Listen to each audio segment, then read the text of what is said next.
Sa gitna ng Amerika, sa tore ng kontrol ng Oklahoma City, sa sandaling binitawan na ng lahat ng veteranong air traffic controller ang kanilang mga mikropono, sa harap ng isang eroplanong malapit ng bumagsak, isang tao lamang ang naglakas loob na abuti ng radyo. Siya ay isang baguhan, isang Pilipina, at isang taong hindi pinapansin ng sinuman. Ngunit sa sandaling iyon, ang bawat salitang lumabas sa kanyang bibig ang naging tanging pag-asa para sa 5 buhay na nakataya. Ito ang kwento ni Althea Reyes. Bago magpatuloy, ang pag-like at pag-subscribe ay malaking tulong sa aming paglikha. Ang umaga sa tore ng Will Rogers World Airport sa Oklahoma City ay laging abala. Bilang isang pangunahing sentro ng abyasyon sa Midwest, pinamamahalaan nito ang isang komplikadong espasyo sa himpapawid kung saan nagsasalubong ang mga komersyal at militar na eroplano. Sa loob ng tore, 12-dosenang mga monitor ang kumikislap at walang tigil ang daloy ng boses ng mga piloto mula sa mga radyo. Ang mga controller dito ay pawang mga veterano. Karamihan ay may hindi bababa sa 10 taong karanasan. Sila ay may ganap na tiwala sa kanilang karanasan at paghuhusga. 3 buwan na ang nakalipas, isang bagong controller ang idinagdag sa kanilang hanay. Siya, si Althea Reyes, isang 32 taong gulang na Pilipina. Si Althea ay nakapasa sa mahigpit na pagsusulit ng Federal Aviation Administration, FAA, ng Amerika na may matataas na marka. Ang kanyang kasanayan sa Ingles ay katumbas ng isang native speaker at halos perpekto ang nakuha niyang iskor sa teorya ng air traffic control. Sa papel, si Althea ay isang natatanging talento, ngunit iba ang katotohanan sa tore ng Oklahoma City. Mula sa unang araw niya, malamig at mapangutya na ang tingin sa kanya ng mga senior controller. Ang pinuno ng tore, si Richard, isang puting lalaki na nasa kalagitnaan ng kanyang 50s at may 25 taong karanasan, ay hindi itinago ang kanyang pagkainis nang una niya itong makita. Narinig ko ngang may darating na babaeng asyano sa tore natin. Totoo pala. Ang unang bati ni Richard ay hindi pagtanggap, kundi isang kumpirmasyon. May bahid ng pangungutya sa kanyang boses at ang ibang mga senior controller ay hindi rin maganda ang tingin sa kanya. Si Mark, na nasa huling bahagi ng kanyang 30s, ay tiningnan ang name tag ni Althea at sinabing, "Reyes, mahirap bigkasin. Pwede bang Ali na lang ang itawag namin sa'yo? Mas madali sana kung may American name ka." Ngumiti lamang si Althea bilang tugon. Isang pilit na ngiti, ngunit inaasahan na niya ang ganitong sitwasyon. Alam na alam niya ang diskriminasyong kinakaharap ng isang babaeng asyano na pumapasok sa isang propesyonal na larangan, lalo na sa isang konserbatibong rehiyon tulad ng Midwest. "Salamat po, pero mas gugustuhin kong tawagin ninyo akong Althea. Hindi naman po mahirap." Mahinahong sagot niya. Ngunit nagkibit balikat lang si Mark at tumalikod. Malinaw ang kanyang mensahe. Walang dahilan para pag-aksayahan ng pansin ang isang baguhang asyano. Huminga ng malalim si Althea, kasinungalingan kung sasabihin niyang hindi siya nasaktan. Ngunit natutunan na niyang harapin ang mga ganitong sitwasyon. Huwag magpakita ng emosyon at tahimik na gawin ang kanyang trabaho. Iyon ang paraang pinili ni Althea. Nagsimula ang kanyang pagsasanay. Ang isang bagong controller ay karaniwang sumasailalim sa 3 hanggang 6 na buwang pagsasanay sa ilalim ng gabay ng isang senior. Sa panahong ito, dapat sundin ng baguhan ang lahat ng utos at matutunan ang bawat detalye ng operasyon kasama na ang mga emergency protocol. Ngunit ang pagsasanay na ibinigay kay Althea ay pormalidad lamang at walang kaseryosohan. Pinaupo lang siya ni Richard sa tabi niya at ipinaliwanag ng bahagya ang mga pangunahing pamamaraan sa radyo, ang mga mahahalagang paksa tulad ng mga komplikadong emergency, pag-manage ng maraming eroplano, ay halos hindi tinalakay. Sa halip, nakikipagkwentuhan lang si Richard sa ibang mga senior o naiinis na sumasagot kapag nagtatanong si Althea. "Nasa manual lahat yan. Basahin mo na lang. Mag-aral ka mag-isa." Kapag nagtatanong si Althea tungkol sa mga partikular na kaso, panunuya ang isinasagot ni Richard. Di ba? Mataas ang mga marka mo sa pagsusulit? Dapat alam mo na, yan mag-isa. Ganoon din ang ibang mga senior. Si Jason, na nasa unang bahagi ng kanyang 40s, ay inuutusan si Althea na magtimpla ng kape o mag-ayos ng mga papel, mga gawaing walang kinalaman sa air traffic control. Sabi niya, ang mga baguhan, dito nagsisimula. Kailangan munang matutunan ang takbo ng tore. Ang kultura. Tumango lang si Althea at sinunod ang utos. Ngunit ang kanyang mga mata ay hindi nagpakita ng pagsuko habang binabaliwala siya ng mga senior. Mag-isa siyang nag-aral ng mga manual. Nagpupuyat siya gabi-gabi para pag-aralan ang mga emergency procedure para sa iba't ibang uri ng eroplano. Sa kanyang mga araw ng pahinga, kumukuha siya ng flight training sa isang kalapit na flying club. Siya ang pinakamasipag, ang pinakamatiyaga. Isang hapon, abala gaya ng dati ang tore. Si Richard ay nasa kanyang pwesto, nakikipag-usap sa mga eroplanong naghihintay mag-take off. Si Althea ay tahimik na nakamasid sa monitor sa tabi niya.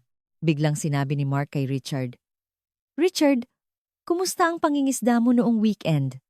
Marami ka bang nahuli?" Tumawa si Richard. "Oo naman. Sapat para sa hapunan. Babalik ako sa susunod na weekend, sama ka?" Nagtawanan sila habang nasa trabaho. Pagkatapos, tiningnan ni Mark si Althea. "Althea, nakasubok ka na bang mangisda? O baka hindi uso yan sa Pilipinas?" Tiningnan siya ni Althea sandali at mahinang sumagot. "Nakasubok na po. Masaya naman." Ngumisi lang si Mark at tumalikod. Malinaw na wala siyang interes sa sagot ni Althea. Hindi na nagsalita si Althea. Sa halip, binuklat niya ang kanyang notebook at nirepaso ang mga diagram ng cockpit instrument panel ng iba't ibang eroplano. Ang kanyang notebook ay puno ng detalyadong drawing ng 12-dosenang cockpit layouts na may metikulosong tala sa bawat buton at switch. Sinulyapan ni Richard si Althea at bumulong, masipag mag-aral. Pero hindi natututunan ang fieldwork sa libro lang. May bahid ng pangungutya sa kanyang mga salita. Narinig ito ni Althea, ngunit hindi kumibo. Ipinagpatuloy niya ang kanyang pag-aaral. Alam niya na para makuha ang respeto nila, kailangan niyang patunayan ito sa gawa. Hindi sa salita, at alam niyang darating din ang pagkakataong iyon. Sa paglipas ng mga linggo, si Althea ay tila isang multo sa tore. Hindi siya binibigyan ng mahahalagang gawain ng mga senior at hindi rin kinukuha ang kanyang opinyon sa mga meeting. Ang tanging ginagawa niya ay umupo sa isang sulok, magmasid sa monitor at itala ang mga komunikasyon sa radyo. Ngunit hindi sumuko si Althea.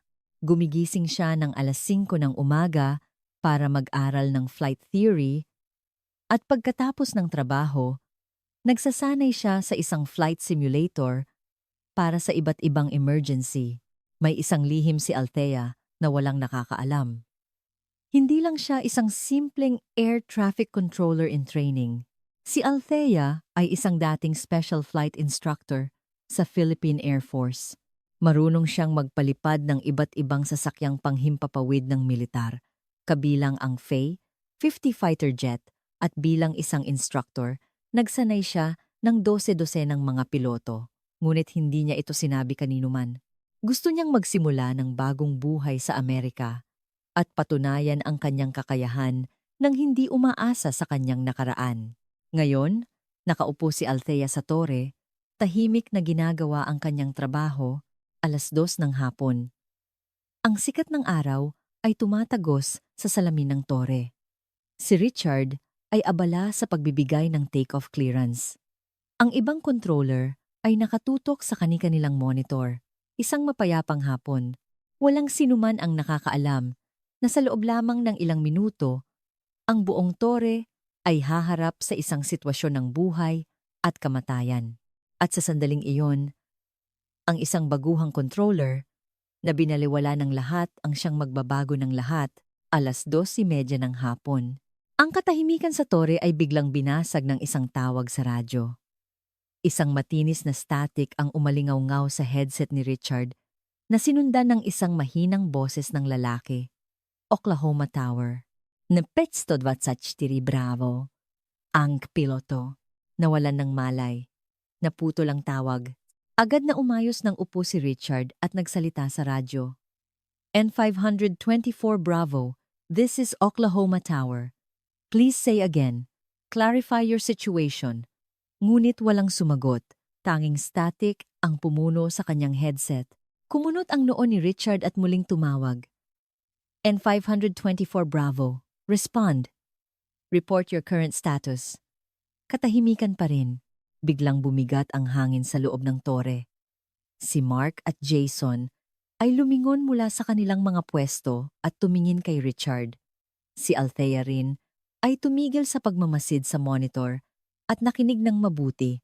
Ang kanyang mga mata ay matalas na. Tiningnan ni Richard ang radar screen.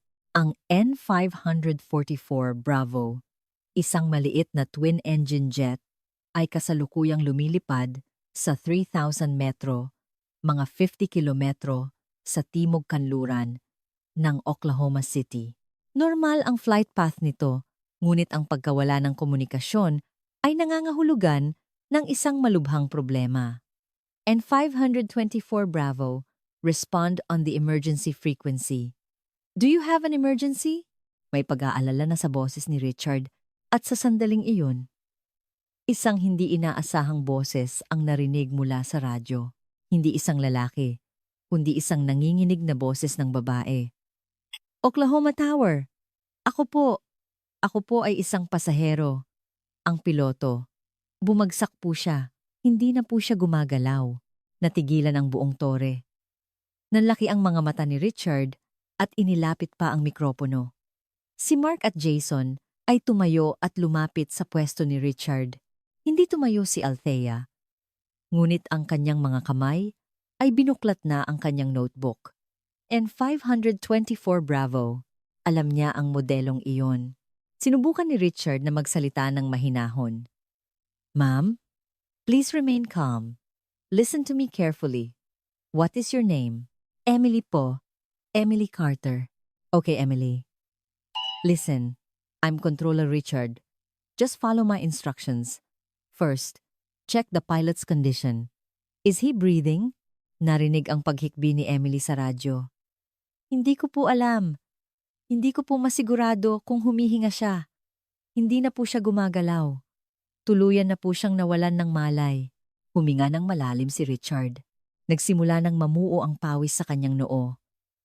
Ang pagkawala ng malay ng piloto ay nangangahulugang ang eroplano ay walang nagkokontrol. Kahit na gumagana ang autopilot, imposible itong lumapag o humarap sa isang emergency. Emily, ilan pa ang pasahero sa eroplano? 5 po kami.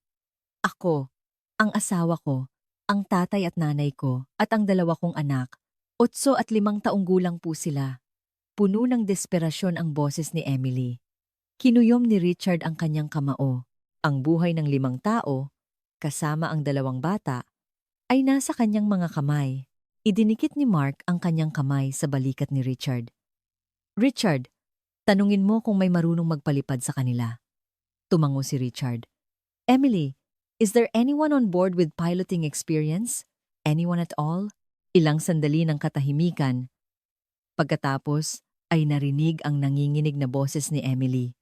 Ako lang po. May lisensya po ako para sa light aircraft. Pero 10 taon na po ang nakalipas at single engine lang po ang napalipad ko. Ngayon lang po ako nakasakay sa ganitong jet. Napapikit si Richard. Ang pagkakaroon ng lisensya ay isang maliit na pag-asa, ngunit ang 10 taong agwat at ang pagkakaiba sa uri ng eroplano ay isang malaking problema.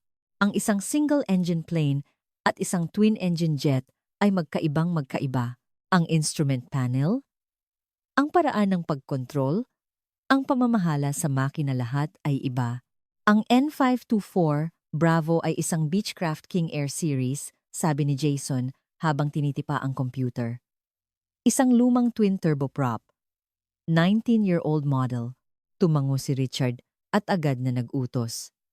Mark, hanapin mo agad ang listahan ng mga pilotong may karanasan sa Beechcraft King Air. Jason, tawagan mo ang manufacturer ng eroplano. Kailangan natin ng manual at expert support. Agad na kumilos ang dalawa. Si Mark ay nagsimulang tumawag sa mga flying club at airline, habang si Jason ay hinahanap ang emergency contact ng Beechcraft. Ngunit, mabilis na lumilipas ang oras. Ang eroplano ay lumilipad sa bilis na 300 kilometers. Patungong Timog Kanluran. Muling kinausap ni Richard si Emily. Emily, umupo ka muna sa upuan ng piloto. Ituturo ko sa iyo ang mga pangunahing paraan para mapanatili ang altitude. Dahan-dahan lang, sundin mo lang ang sinasabi ko. Panatilihin ang altitude? Kaya ko po ba? Kaya mo. May karanasan ka sa pagpapalipad ng light aircraft. Pareho lang ang prinsipyo. Huwag mo munang isipin ang paglapag. Mag-focus ka muna sa pagpapanatili ng katatagan ng eroplano. Sige po. Nakaupo na po ako sa upuan ng piloto. Ang daming instrumento. Ano po ang gagawin ko? Gamit ang kanyang 25 taong karanasan, sinimulang ipaliwanag ni Richard kay Emily ang mga pangunahing paraan. Paano hawakan ng bahagya ang yoke, paano basahin ang attitude indicator, paano basahin ang airspeed indicator. Kalmado ang boses ni Richard, ngunit nanginginig ang kanyang mga kamay.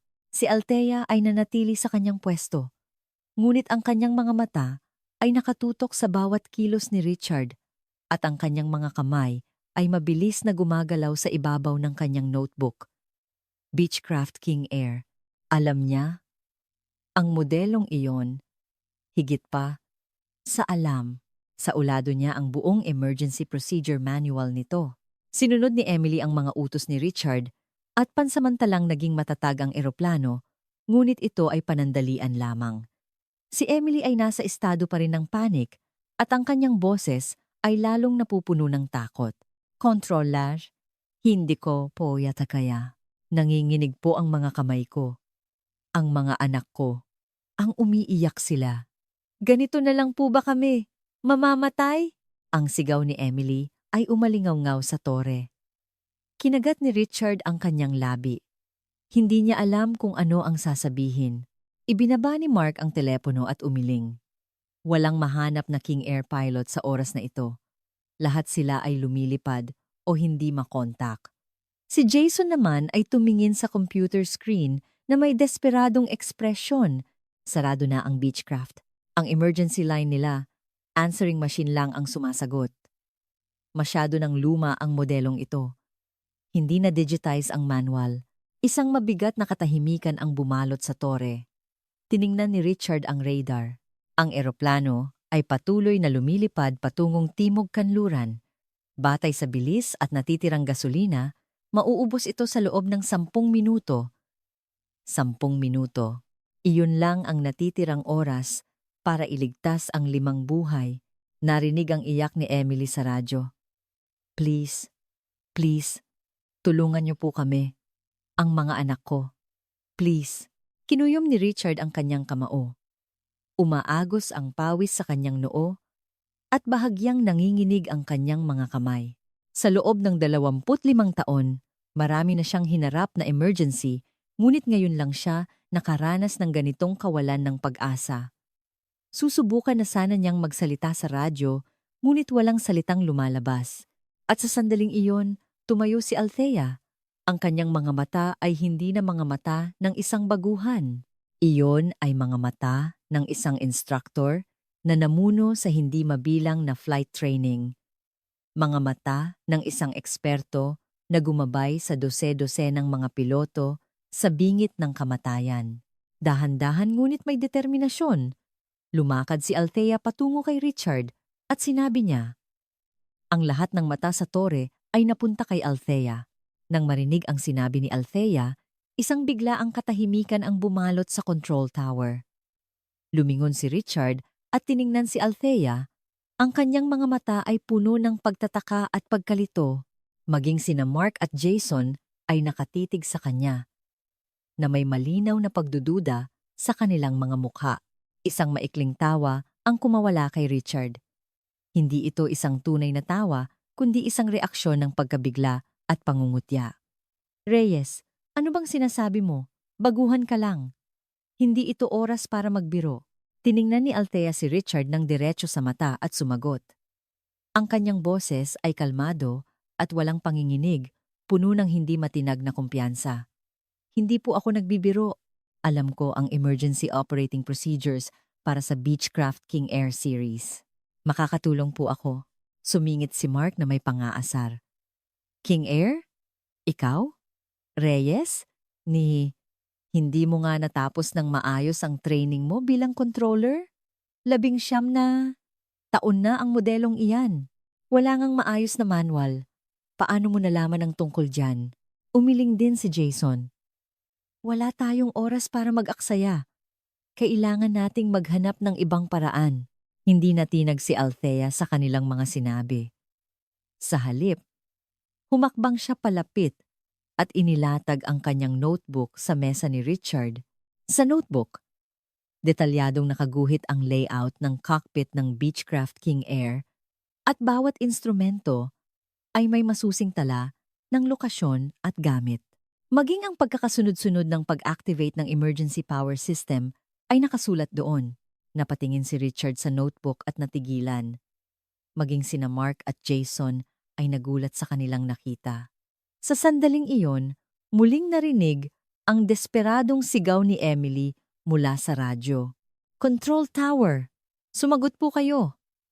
Ang eroplano. Yumuyugyug po! Parating na!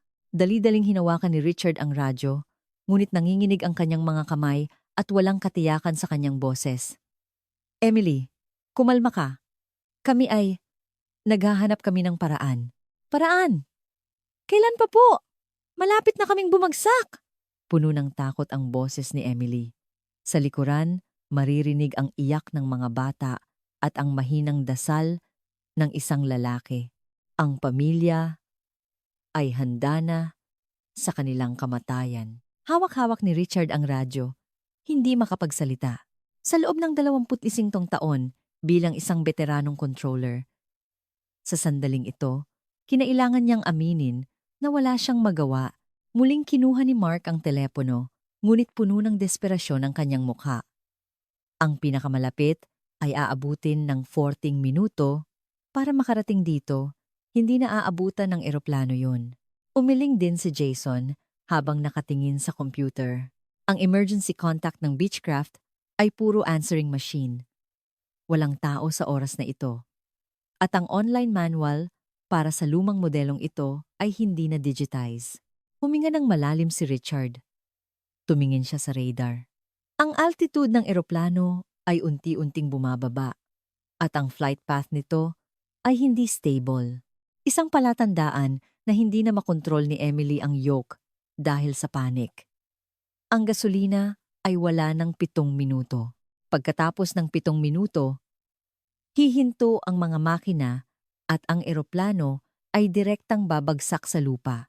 Dahan-dahang ibinaba ni Richard ang radyo. Isang malalim na kawalan ng pag-asa ang bumalot sa kanyang mukha. Bumulong siya. Tapos na. Wala na tayong magagawa. Nanahimik din sina Mark at Jason. Napuno ng mabigat na hangin ang control tower. Walang nangahas magsalita. Alam nilang lahat na sa loob ng ilang minuto, 5 buhay ang mawawala at hindi nila ito mapipigilan. Ngunit hindi sumuko si Althea. Humakbang siya palapit kay Richard. Ang kanyang boses ay kalmado pa rin, ngunit may matinding pakiusap. Richard, bigyan niyo po ako ng pagkakataon. Alam ko ang eroplanong ito. Ang pag-activate ng emergency power system, ang procedure para sa hydraulic control recovery, ang paraan para manu-manong i-deploy ang landing gear, alam ko po lahat. Pakiusap. Tiningnan ni Richard si Althea. Mayroon pa ring pagdududa sa kanyang mga mata. Ngunit kasabay nito, nabasa niya ang ekspresyon sa mga mata ni Althea. Hindi iyon mga mata ng isang sinungaling. Iyon ay mga mata ng isang taong tunay na naniniwala sa kanyang kakayahan. Mariing tumutol si Mark. Richard! Mag-isip ka! Baguhan lang siya! 3 buwan siyang hindi nakatanggap ng maayos na training. Kung ibibigay mo sa kanya ang radyo, siguradong mamamatay ang pamilyang iyon. Sumang-ayon si Jason. Tama. Kung hindi natin kaya, mas lalong hindi niya kaya. Mas mabuti pang sabihin na lang natin kay Emily na panatilihin ang altitude hanggat kaya at ihanda ang rescue team. Nag-isip si Richard. Muli niyang tiningnan ang notebook ni Althea. Malinaw na naglalaman ito ng propesyonal na kaalaman.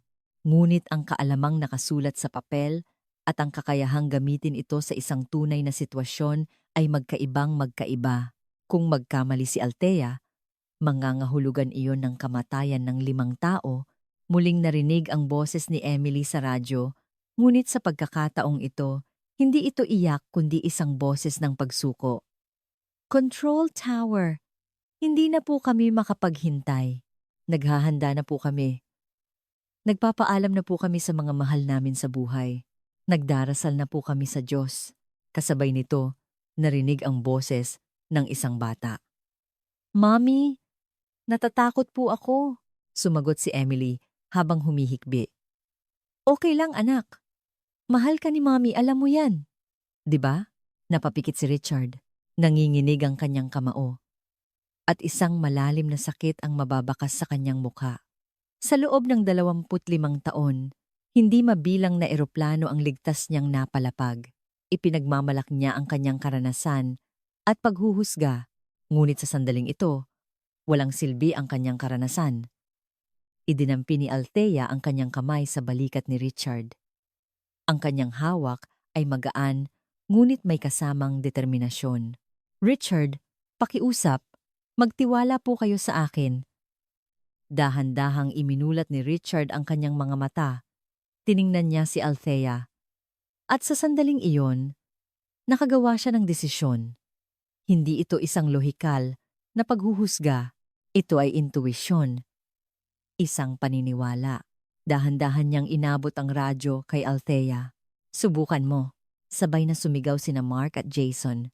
Richard! Ngunit itinaas ni Richard ang kanyang kamay para patahimikin sila. Ang kanyang boses ay mahina ngunit matatag. Manahimik kayo! Ngayon, kay Althea tayo mag-focus. Tinanggap ni Althea ang radyo. Hindi nanginginig ang kanyang mga kamay. Huminga siya ng malalim at inilapit ang radyo sa kanyang bibig. Ang mga mata ni Althea ay hindi na mga mata ng isang baguhan. Iyon ay mga mata ng isang instructor na nagsanay ng hindi mabilang na piloto. Sa isang kalmado at malinaw na tono, nagsalita si Althea. Emily, naririnig mo ba ako? Ako si Controller Althea Reyes. Simula ngayon, sundin mo ang mga utos ko.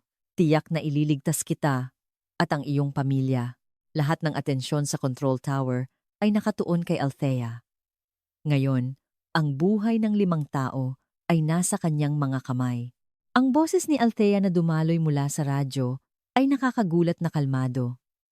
Higit pa ito sa pagiging mahinahon. Mayroon itong kakaibang kapanatagan na tanging isang taong nakaranas na ng maraming krisis ang kayang ipakita. Nang marinig ito ni Emily, para siyang nakakita ng isang sinag ng liwanag sa gitna ng kadiliman. Controller, totoo po bang maililigtas niyo kami? Ang boses ni Emily ay pinaghalong pag-asa at desperasyon. Naramdaman ni Althea ang panginginig sa boses nito, ngunit pinanatili niyang matatag ang sarili niyang boses. Alam niya, sa sandaling ito, kung ano ang kahulugan ng bawat salita niya para sa 5 taong nasa loob ng eroplanong iyon. Emily, magtiwala ka sa akin. Alam ko ang bawat sistema ng eroplanong ito. Simula ngayon, sundin mo ng eksakto ang bawat sasabihin ko. Kaya mo ito.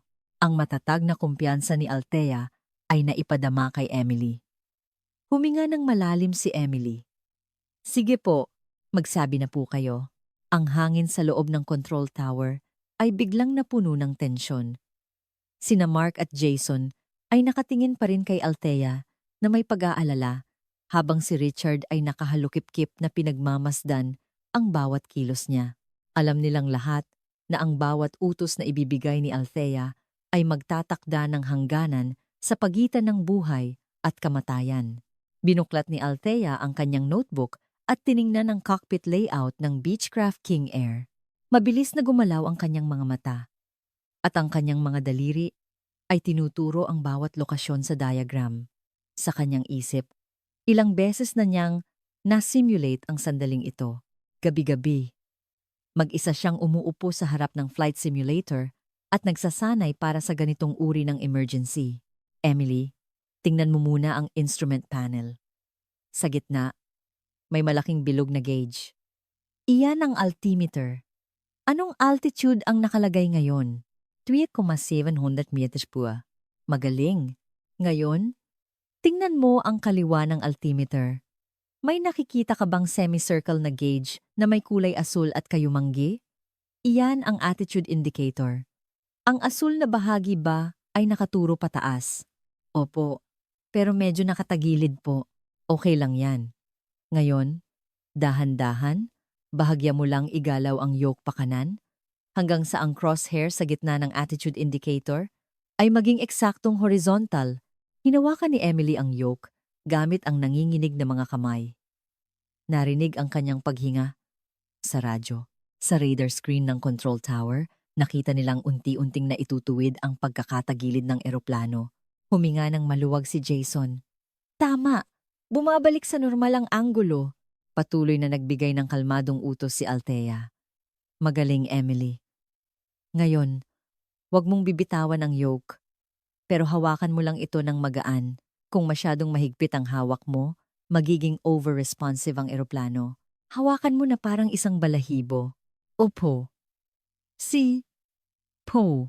Naramdaman ni Althea na unti-unting kumakalma ang boses ni Emily, ngunit simula pa lang ito. Ang tunay na problema ay paparating pa lamang. Tiningnan ni Althea ang radar. Ang gasolina ng eroplano ay wala ng 6 na minuto. Kung hindi nila mailalapag ang eroplano sa loob ng panahong iyon, hihinto ang mga makina at babagsak ito ng walang kontrol. Althea? Ano ang susunod na hakbang? Mahinang tanong ni Richard. Tumingin si Althea kay Richard. Kailangan nating i-check ang emergency power system. Kung tuluyang maubos ang gasolina, mawawala ang main power. Bago iyon mangyari, kailangan nating i-activate ang auxiliary power unit para mapanatili ang mga pangunahing instrumento at komunikasyon. Auxiliary power unit? Mayroon ba niyan ang King Air? Tanong ni Mark. Tumango si Althea. Opo, APU, Auxiliary Power Unit. Nasa ibabang kaliwa ng instrument panel, may maliit na switch na may asul na border. Karamihan ng piloto ay hindi alam ang lokasyon nito dahil ginagamit lang ito sa mga emergency. Nanlaki ang mga mata ni Richard. Ilang beses na siyang nakakita ng King Air, ngunit hindi niya alam ang ganoong detalye. Paano nalaman ni Althea ang lahat ng ito? Muli niyang tiningnan si Althea, puno ng kumpiyansa ang kanyang mga mata, at hindi nanginginig ang kanyang mga kamay. Muling nagsalita si Althea sa radyo. Emily, ngayon, tingnan mo ang kaliwa. Sa ibabang kaliwa ng instrument panel, halos kasintaas ng tuhod mo, may maliit na panel. May nakikita ka bang switch na may asul na border? Ilang sandali ng katahimikan. Narinig ang tunog ni Emily na naghahanap sa loob ng cockpit. Nakita ko po! Asul na border! Eksakto. Sa tabi ng switch na iyon, may maliit na nakasulat. Nakasulat ba ang APU start? Opo. Tama po. Huminga ng malalim si Althea. Ito na ang kritikal na bahagi. Emily, itaas mo ang switch na iyon. May maririnig kang mahinang whirring sound. Kapag narinig mo, tinaas ni Emily ang switch gamit ang nanginginig na kamay. Pagkaraan ng ilang sandali, narinig ang kanyang boses. May! May tunog po! May whirring sound po! Isang halos marinig na sigaw ng tuwa ang namuo sa control tower, ngunit lahat ay nagpigil ng hininga. Ngumiti si Althea. Perpekto, Emily. Na-activate mo na ang auxiliary power unit. Ngayon, kahit na huminto ang main engines, mananatili ang mga pangunahing instrumento at komunikasyon. Tiningnan ni Richard si Althea nang may paghanga.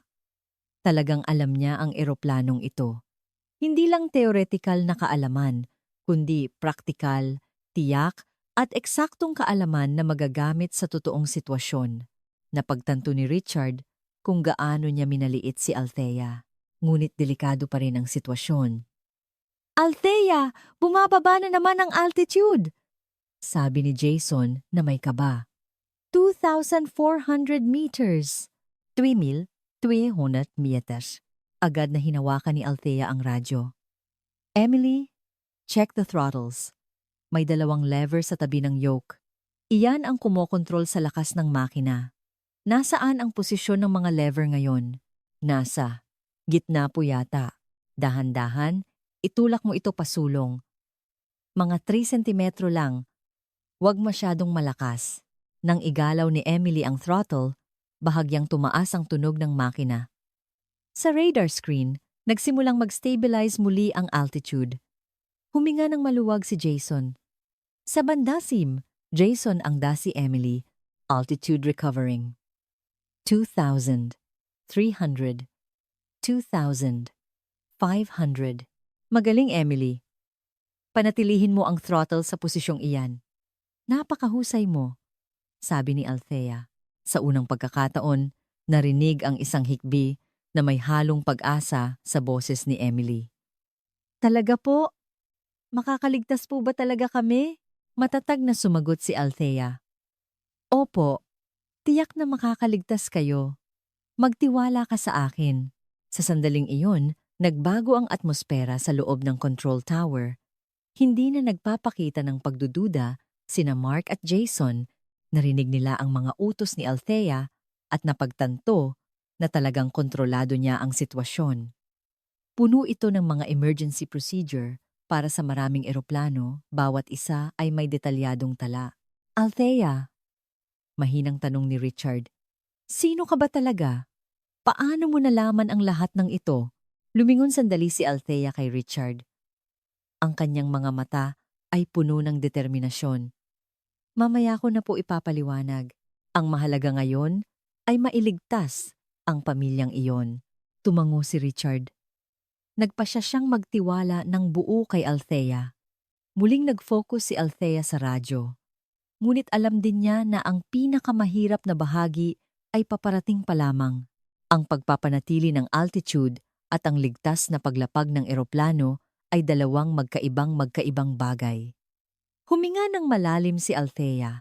Hindi pa rin nanginginig ang kanyang mga kamay at sinimulan na niyang ihanda ang susunod na hakbang. Nakatitig si Althea sa radar screen, kinakalkula ang kanyang susunod na mga hakbang. Kahit na matatag na ang altitude ng eroplano, ito ay pansamantala lamang. Ang tunay na hamon ay ang paglapag.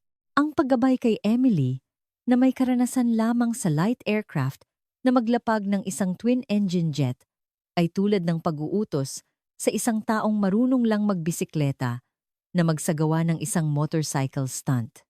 Ngunit hindi sumuko si Althea.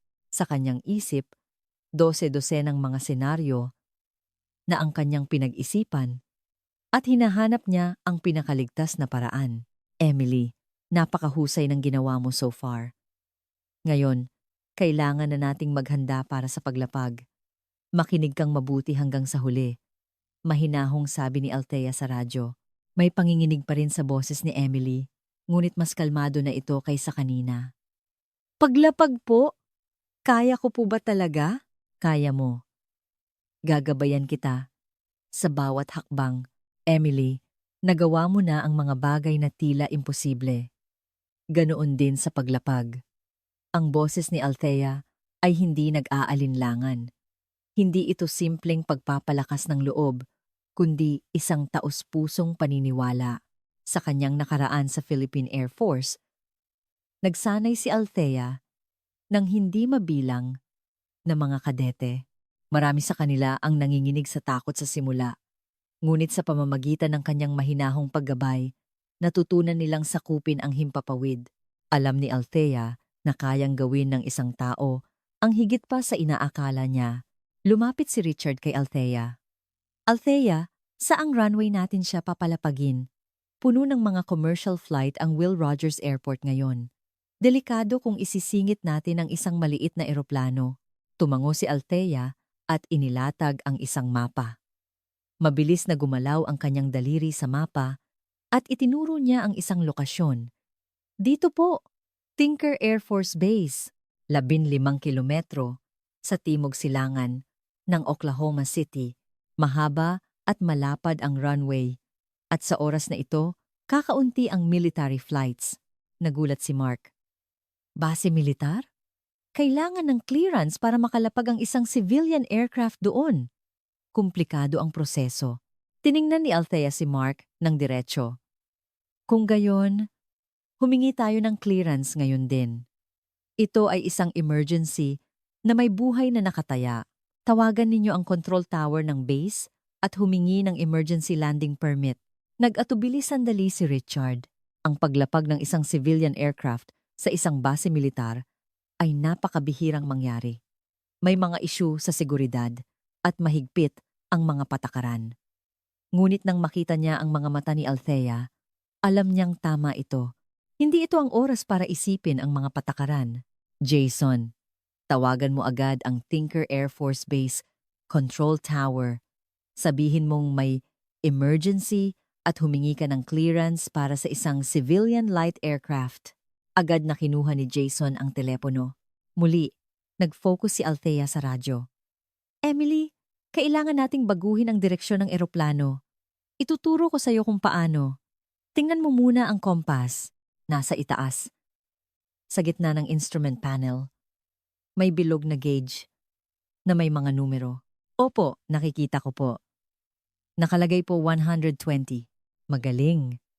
Ngayon, dahan-dahan, bahagya mong igalaw ang yoke pakanan.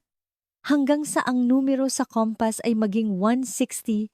Dahan-dahan, napaka-smooth lang. Ginalaw ni Emily ang yoke gamit ang nanginginig na mga kamay. Sa radar screen, nakita nilang unti-unting nagbabago ang direksyon ng eroplano. Magaling, Emily. Konti pa. Ayan. Hinto. Ngayon, ibalik mo ang yoke sa neutral. Nagsimulang lumipad ang eroplano sa bago nitong direksyon.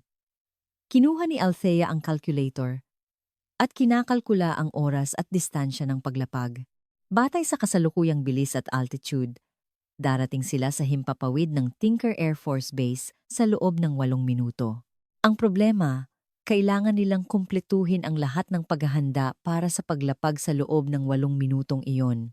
Ibinaba ni Jason ang telepono at umiling. Tinker, Base Control Tower, denied. Hindi raw pwede ang civilian emergency landing dahil sa security reasons. Kailangan ng approval mula sa commanding officer at aabutin yon ng hindi bababa sa 30 minuto. Isang mabigat na katahimikan ang bumalot sa tore.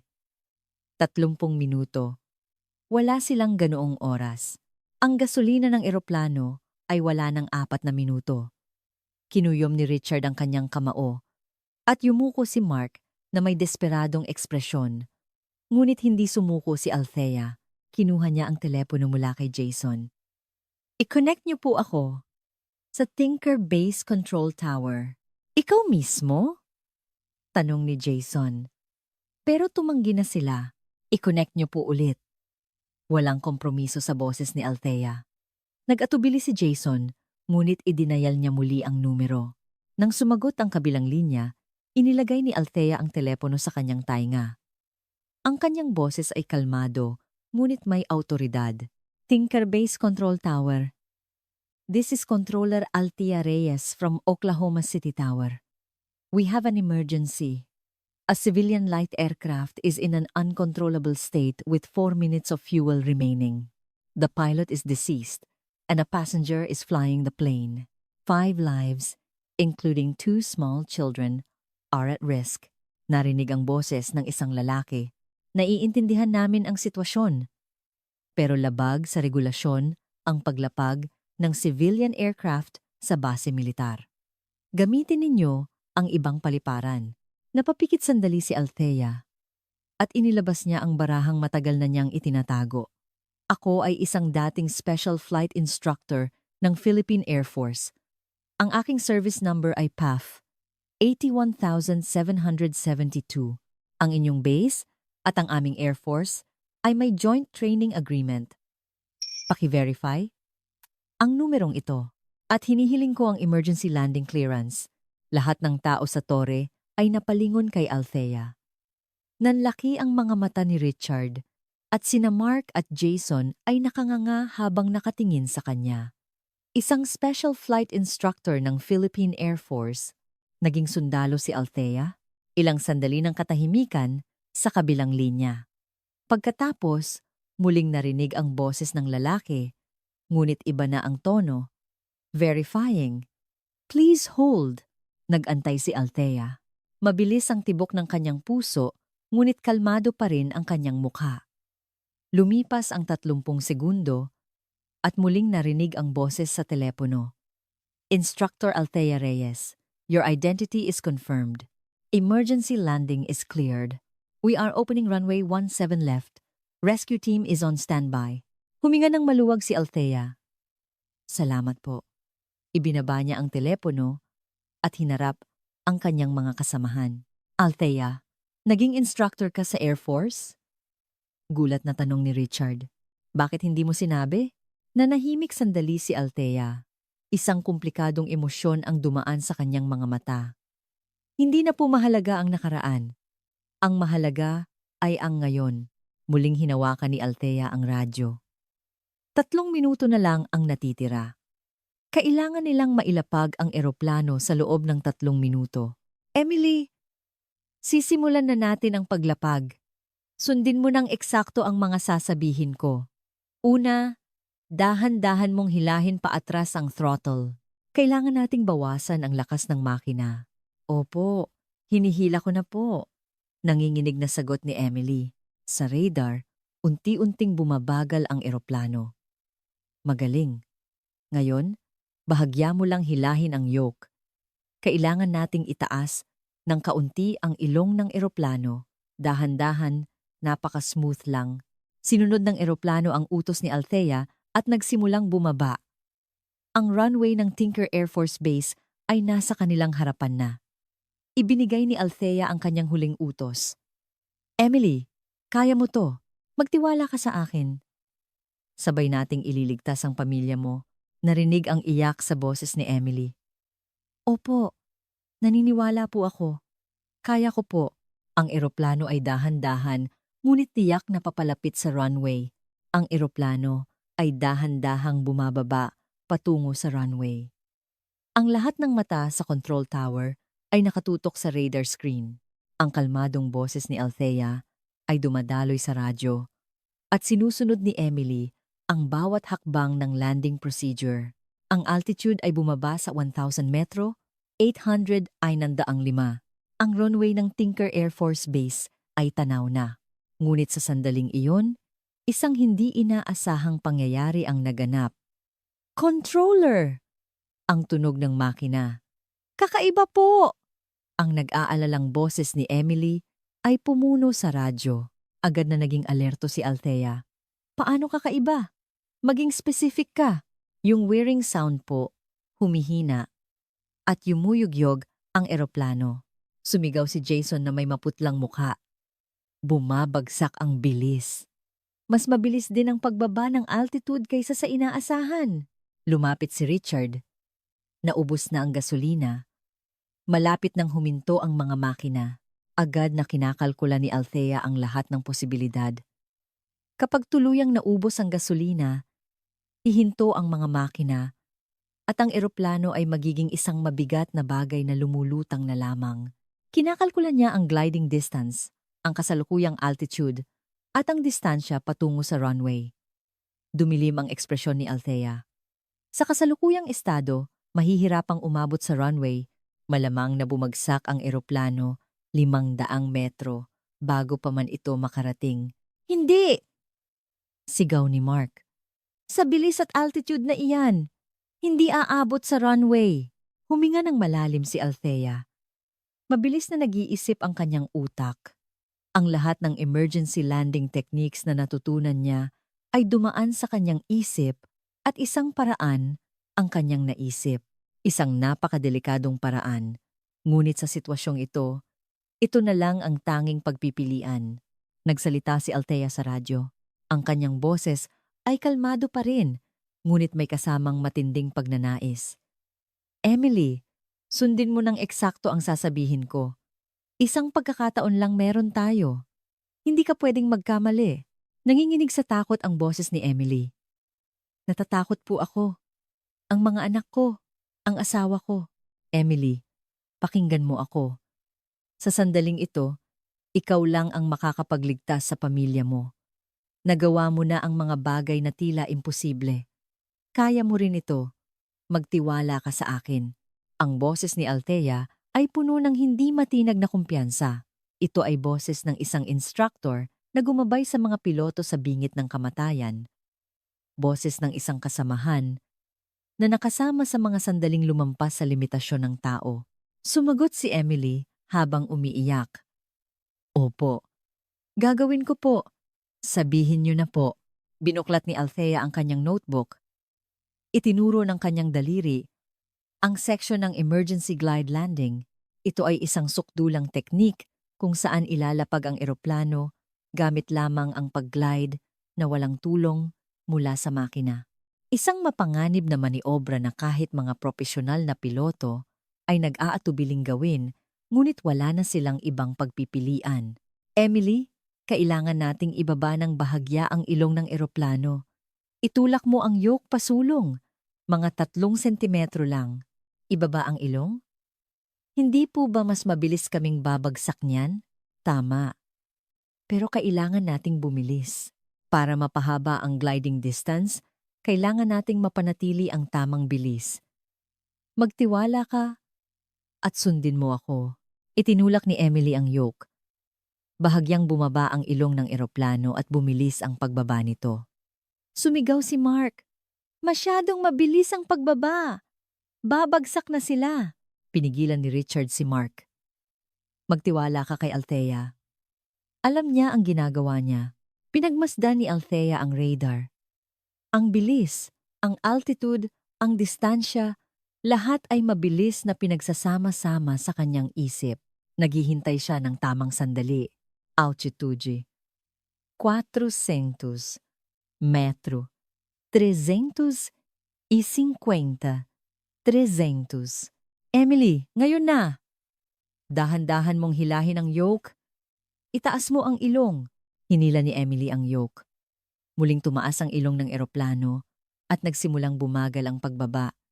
Ngunit kung masyadong babagal, maaari itong mag-stall at mawalan ng kontrol. Sa bawat segundo, nagdedesisyon si Althea. Magaling! Panatilihin mo ang anggulong iyan. Ngayon, ibaba natin ang landing gear. May pulang lever sa tabi ng yoke. Ang 68 Al. Nakasulat ang gear down. Nakita ko po. Hilahin mo ang lever pababa. Nang hilahin ni Emily ang lever, narinig ang tunog ng pagbaba ng mga gulong. Ngunit sa sandaling iyon, sumigaw si Emily. Hindi! May kumikislap na pulang ilaw. May warning sound. Anong warning light? Kalmadong tanong ni Althea. Sa kaliwa. Sa kaliwang makina. May pula ring ilaw sa nakasulat na hydraulics. Hydraulic system failure. Sabi ni Richard na may kaba. Maaring hindi tuluyang bumaba ang landing gear. Napapikit sandali si Althea. Ito ang pinakamasamang senaryo. Kung hindi maayos na nakalock ang mga gulong, maaari itong tumiklop sa paglapag at maging sanhi ng pagtaob ng eroplano. Ngunit alam din ni Althea ang solusyon dito. Emily, kumalma ka. Pwede nating ilock ang landing gear ng mano-mano. Tingnan mo ang sahig ng cockpit. Sa harap ng upuan ng co-pilot. May maliit na pulang handle diyan. Meron po. Pulang handle. Hilahin mo yan pataas. Medyo matigas yan. Hilahin mo ng buong lakas. Hinila ni Emily ang handle. Narinig ang kanyang pag-ungol sa radyo. At sa wakas, narinig ang isang malakas na click natunog ng pag-lock ng landing gear. May tumunog po! Click! Perpekto, Emily. Nakalock na ang landing gear. 1 kilometer to runway. Altitude, 200 meters. Sigaw ni Jason. Ibinigay ni Althea ang kanyang huling utos. Emily, nakikita mo na ba ang runway? Opo, nakikita ko po. Isang mahabang kulay abo na daan. Itutok mo ang eroplano sa gitna niyan. I-adjust mo ang yoke ng napakaliit lang, patungo sa centerline. Ginalaw ni Emily ang yoke. Dahan-dahang naitutok ang eroplano sa gitna ng runway. Altitude, 100 metro. 50. 30. Huminga ng malalim si Althea. Ang kanyang boses ay mas kalmado kaysa dati. Emily, ngayon! Dahan-dahan mong hilahin ang yoke. Itaas mo ang ilong habang lumalapag. Dahan-dahan. Na parang isang balahibong bumabagsak, nagtiwala si Emily at hinila ang yoke. Dumampi ang mga gulong sa runway. Unang impact tumalbog ang eroplano. Sumigaw si Emily. Umalis po ulit! Okay lang yan. Panatilihin mo ang hawak sa yoke. Muling dumampi ang eroplano sa runway. Sa pagkakataong ito, maayos na ang paglapag. Narinig ang tunog ng mga gulong na gumugulong at unti-unting bumagal ang eroplano. Tapakan mo ang preno. Ang mga pedal sa paanan mo, dahan-dahan mong tapakan. Tinapakan ni Emily ang preno. Bumagal ang eroplano. At sa wakas, tuluyan itong huminto sa gitna ng runway. Mula sa radyo, narinig ang malakas na iyak ni Emily. Ligtas na kami! Ligtas na kami! Mga anak, ligtas na tayo! Sa control tower, isang malakas na sigawan ng tuwa ang umalingaw-ngaw. Ang malakas na sigawan ng tuwa sa loob ng control tower ay napalitan ng malalim na buntong hininga ng ginhawa. Tinakpan ni Richard ang kanyang mukha gamit ang dalawang kamay, habang sina Mark at Jason ay nagyakapan sa sobrang saya. Alam nilang lahat na ilang sandali lang ang nakalipas. 5 buhay ang muntik nang mawala. At ang nagligtas sa kanila ay ang baguhang controller na matagal na nilang minamaliit. Hindi pa rin binibitawan ni Althea ang radyo. Matagumpay ang paglapag, ngunit hindi pa tapos ang lahat. Nasa loob pa rin ng eroplano ang 5 tao, nasa estado ng matinding takot at pagkabigla. Emily, napakahusay ng ginawa mo. Ngayon, kailangan nating patayin ng tuluyan ng mga makina. Hilahin mo ang throttle paatras hanggang sa dulo at ilagay ang ignition switch sa off. Sinunod ni Emily ang utos habang humihikbi. Huminto ang tunog ng mga makina at naging tahimik ang eroplano. Ngayon, huwag munang tanggalin ang inyong mga seatbelt. Hintayin ninyo ang pagdating ng rescue team. Malapit na sila. Ligtas na kayo at ang inyong pamilya. Narinig ang iyak ni Emily mula sa radyo. Maraming salamat. Kung hindi po dahil sa inyo, kami. Walang anuman, Emily. Ikaw ang gumawa niyan. Nagpakita ka ng tapang at hindi ka sumuko. Ikaw ang bayani. Malumanay na sagot ni Althea. Hindi na makapagsalita si Emily. Sa likuran, narinig ang boses ng mga bata. Mommy, ligtas na po tayo? Oo, anak. Ligtas na tayo. Nakaligtas tayo. Ibinaba ni Althea ang radyo. Sa sandaling iyon, lahat ng mata ay nakatuon sa kanya. Dahan-dahang lumapit si Richard. Isang komplikadong emosyon ang mababakas sa kanyang mukha. Pagkamangha, paghanga, at malalim na hiya. Tumayo si Richard sa harap ni Althea at dahan-dahan niyang iniyuko ang kanyang ulo. Ang isang veteranong controller na may 25 taong karanasan ay yumuko sa harap ng isang baguhan. Althea, patawarin mo ako. Taus-puso akong humihingi ng paumanhin. Nanginginig ang boses ni Richard. Hindi ito isang formal na paghingi ng tawad. Ito ay isang tunay na pagsisisi mula sa isang taong lubos na nakaramdam ng kanyang kayabangan at pagkiling. Hindi kita nakita ng tama. Ang iyong kakayahan, ang iyong dedikasyon, ang iyong halaga. Hindi ko nakita. Nabulag ako ng karanasan at prehuwisyo. Kung hindi dahil sa iyo, ang pamilyang iyon, patawad, tiningnan ni Althea si Richard. Ang kanyang mga mata ay hindi nagpapakita ng galit o tagumpay, kundi ng tahimik na pag-unawa. Alam niya kung gaano kalalim ang ugat ng prehuwisyo at kung gaano kasakit ang proseso ng pag-amin dito. Richard, itaas niyo po ang inyong ulo. Malumanay ang boses ni Althea. Nang itaas ni Richard ang kanyang ulo, inilahad ni Althea ang kanyang kamay. Magkakasama nating iniligtas ang mga buhay nila. Kung hindi niyo ako pinagkatiwalaan, wala rin po akong magagawa. Ginamit niyo ang tamang desisyon sa pinakamahalagang sandali. Sapat na po iyon. Hinawakan ni Richard ang kamay ni Althea. May namumuong luha sa kanyang mga mata. Muli siyang yumuko habang nakikipagkamay. Salamat. Maraming salamat. Lumapit din sina Mark at Jason. Ang kanilang mga mukha ay puno rin ng hiya at pagsisisi. Althea, patawarin mo rin ako, sabi ni Mark. Masyado kitang minaliit, ni hindi ko binigkas.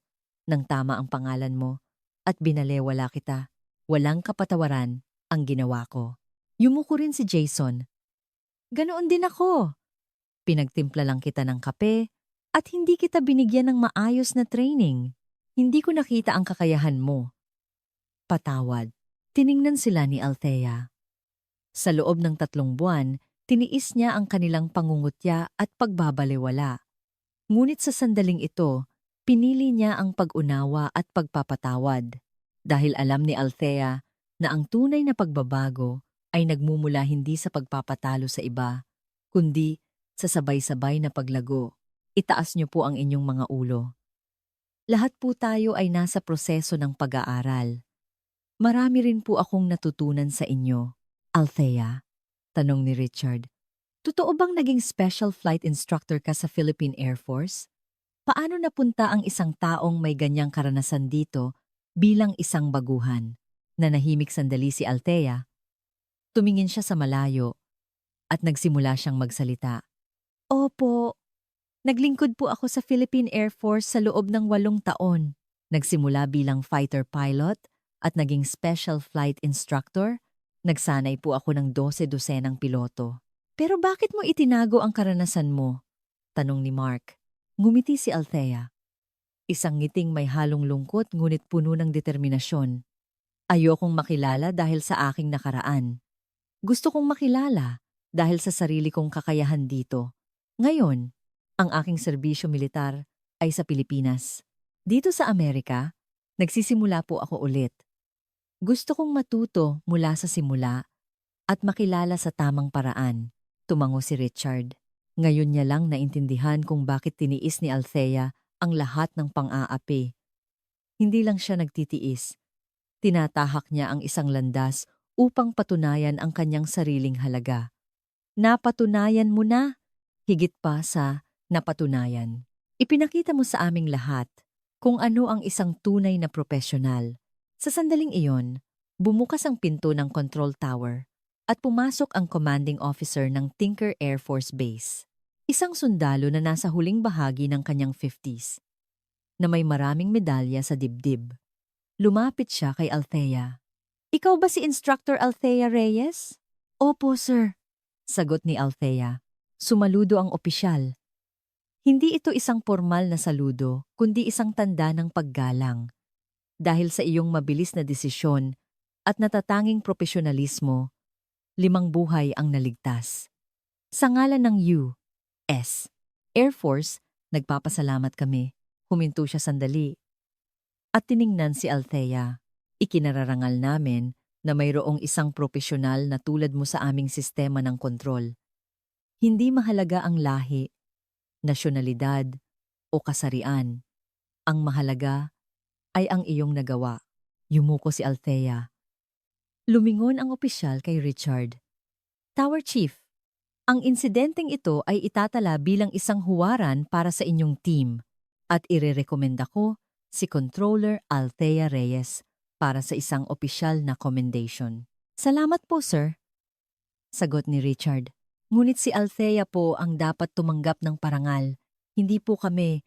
Ngumiti ang opisyal at lumabas. Muling bumalik ang katahimikan. Ngunit hindi na ito ang malamig na katahimikan ng dati.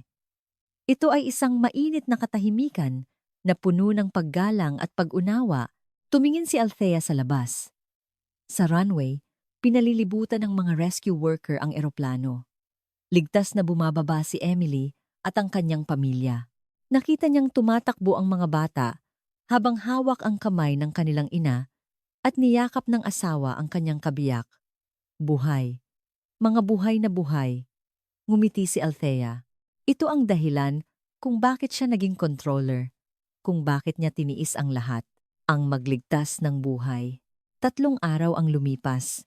Sa conference room ng Will Rogers World Airport, nagtipon ang FAA Regional Director na si David Thompson, ang commanding officer ng Tinker Air Force Base, mga lokal na mamamahayag at ang buong staff ng control tower.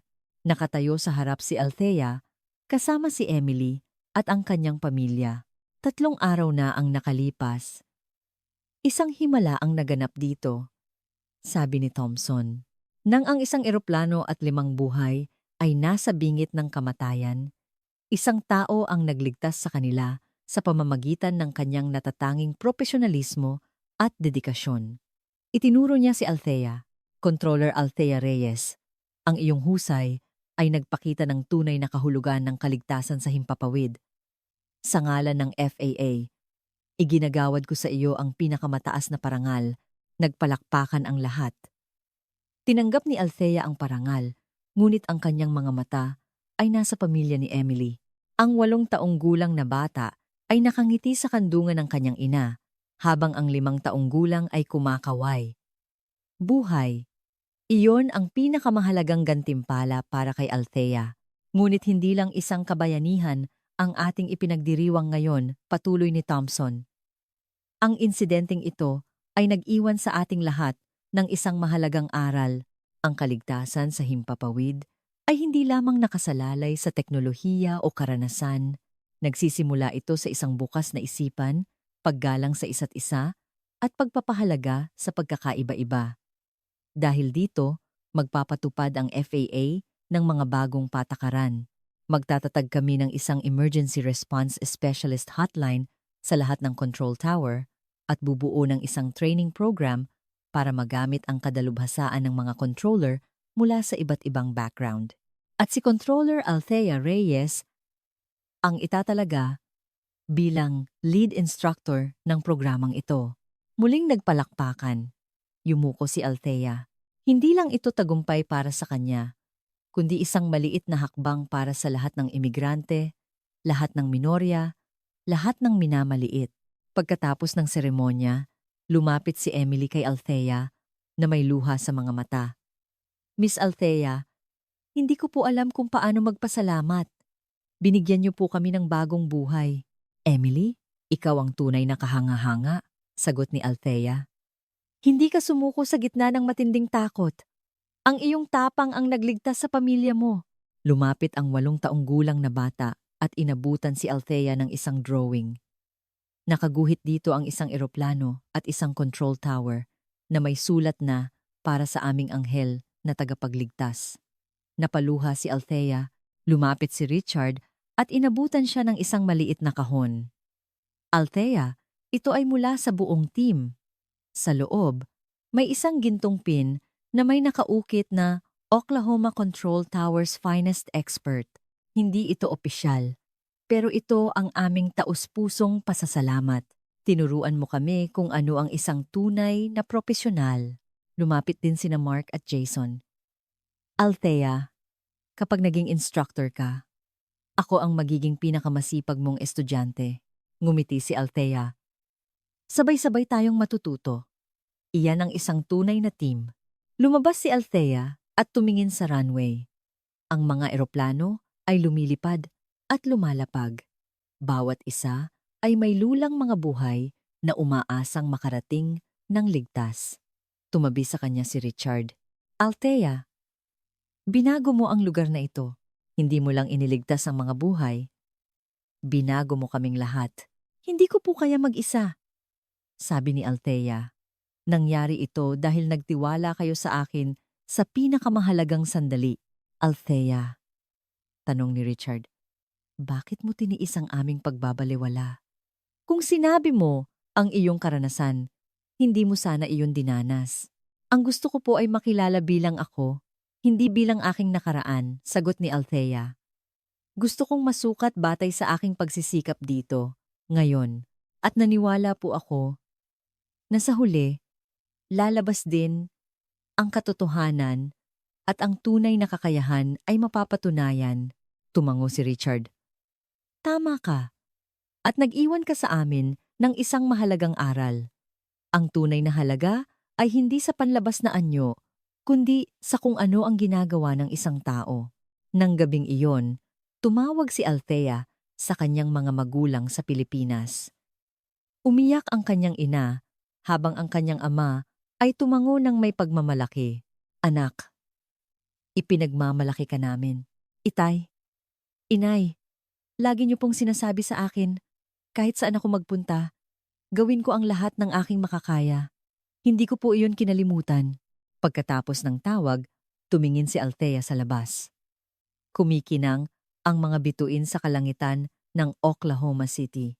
Sa malayo, nakikita ang mga ilaw ng paliparan. Alam ni Althea na bukas at sa mga susunod na araw, naroroon siya magbabantay sa himpapawid. Ang kwento ni Althea Reyes ay hindi lang isang kwento ng tagumpay. Ito ay isang kwento tungkol sa tapang na lampasan ang prehuwisyo at isang paniniwala na sa huli, ang katotohanan ay mananaig. At higit sa lahat, ito ay isang kwento kung paano ang dedikasyon ng isang tao ay maaaring magligtas ng 5 buhay at baguhin ang isang buong organisasyon. Hanggang ngayon, sa tore ng Will Rogers World Airport, umaalingaw-ngaw ang boses ni Althea. Isang boses na kalmado, tiyak at mapagkakatiwalaan na gumagabay sa hindi mabilang na mga eroplano patungo sa kaligtasan. At lahat ng nakakarinig sa boses na iyon ay alam na sa itaas ng himpapawid mayroong isang tunay na propesyonal na nagbabantay sa kanila.